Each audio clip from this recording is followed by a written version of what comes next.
It is really hard to wrap your head around just how big it is. So I looked it up. 6 million square kilometres doesn't mean anything to me. 3 Mexicos. That is a massive amount of forest and home to so many beautiful species of animals. What I wish people knew about the Amazon is how important it is for all of us, regardless of where we are. Hello, it's Hannah here, and welcome to What in the World, your podcast for the stories that get people talking from the BBC World Service. When you picture the Amazon, you probably think of this. Rich biodiversity, billions of trees, creatures you can't find anywhere else on Earth. But some parts of it are a bit more like this. And this year's big climate summit, COP30, is taking place in Belém, in part of the Amazon in Brazil, and it has put the global spotlight back on the world's largest rainforest. So we have teamed up with The Climate Question, the BBC's go-to podcast for everything climate related, to understand how important the Amazon is to our planet and what's being done to save it.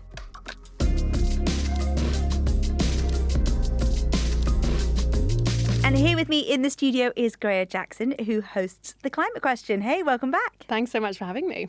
So can you give our listeners an idea of just how big the Amazon is? You say it's the largest tropical rainforest in the world. It is really hard to wrap your head around just how big it is. So I looked it up. 6 million square kilometres doesn't mean anything to me.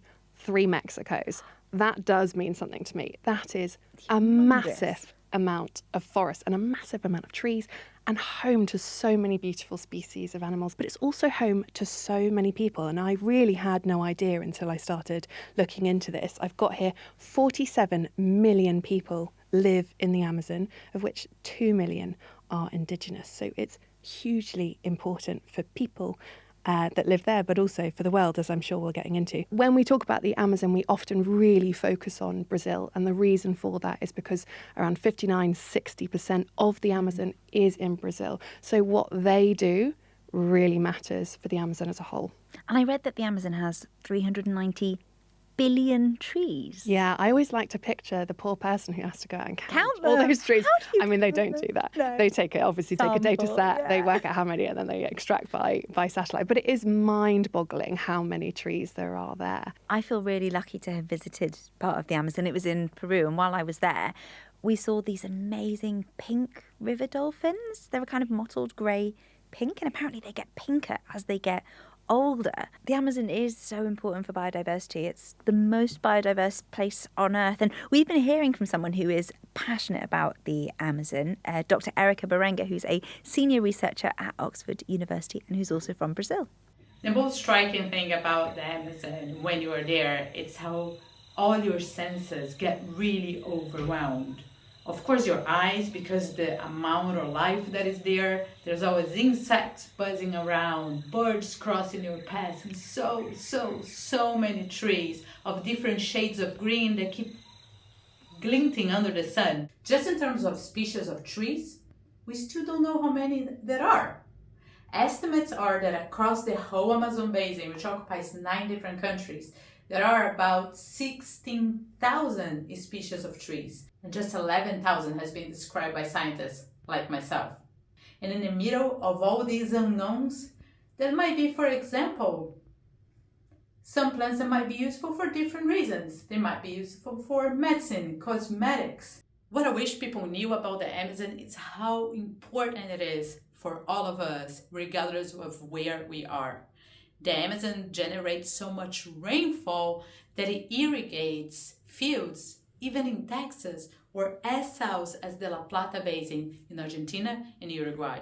The Amazon stores so much carbon in its trees that if it was to be completely deforested and then burned, all the carbon would go to the atmosphere as CO2 and would be equivalent to 15 to 20 years of global greenhouse gas emissions, certainly make us fail to keep us below the 1.5 degree of temperature increase since industrial times.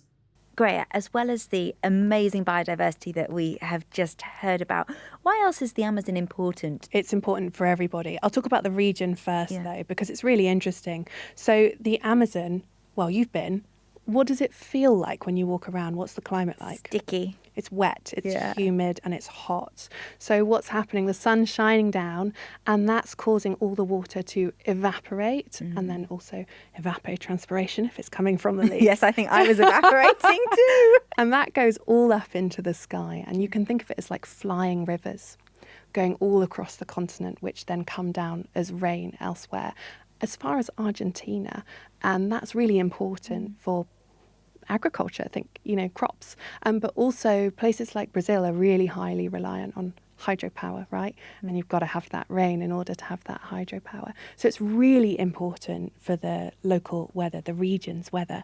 But globally, it's so important. And that's because it puts the brakes on climate change.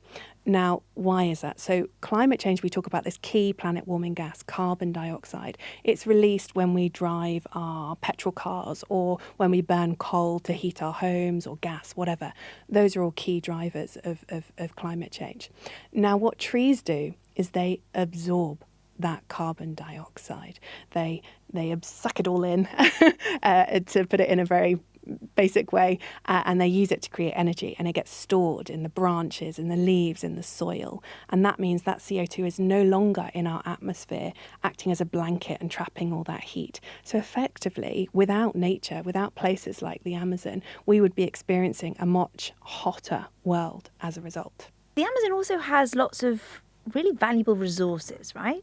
Yeah. So many. I really had no idea. I mean, I'd heard about the gold, obviously timber, given the number of trees there, but there's also rubber and coffee and loads of medicine. So, for instance, quinine comes from the bark of a tree, and quinine was used to treat people for malaria for like 300 years before synthetic versions were created. So there's lots of things there. Fishing is also really important there. Diamonds. I'm just looking to see if you're wearing any diamonds. You are. Were they from the Amazon? I don't know. But that's sort of like the interesting thing about Amazon. It's so important for us globally in that it helps prevent or puts the brakes on climate change and affects our weather. But it's also a huge source of income. And lots of people indeed want to develop the Amazon for exactly that reason. I mentioned several million people are living in the Amazon, and they see it as a source of income, a way to develop and be lifted out of poverty. Scientists are now warning that the Amazon is actually at risk of disappearing. Yeah, so there are a number of different reasons for that. So the number one biggest driver of tropical deforestation in the world is cattle ranching. So that's beef products, it's our beef burgers, but it's also leather for our shoes, right? So that's a huge driver of tropical deforestation around the world, and I don't think it often actually gets overlooked quite often. So I think that's really important. There's also a lot of illegal activity, especially in the Amazon, going on. So illegal mining, illegal logging. It's pretty hard to enforce any sort of protections because it's so wild, big and remote. But double whammy is because climate change is increasing temperatures and reducing rainfall as well in the Amazon, you've got a double effect. So the deforestation is causing that, and climate change on top of that is causing that. And what that means is, you've said you've been in the rainforest. You will remember that the floor is covered in leaf litter, right? Lots of leaves. And that is typically very wet. But now the Amazon is drier. It acts like tinder.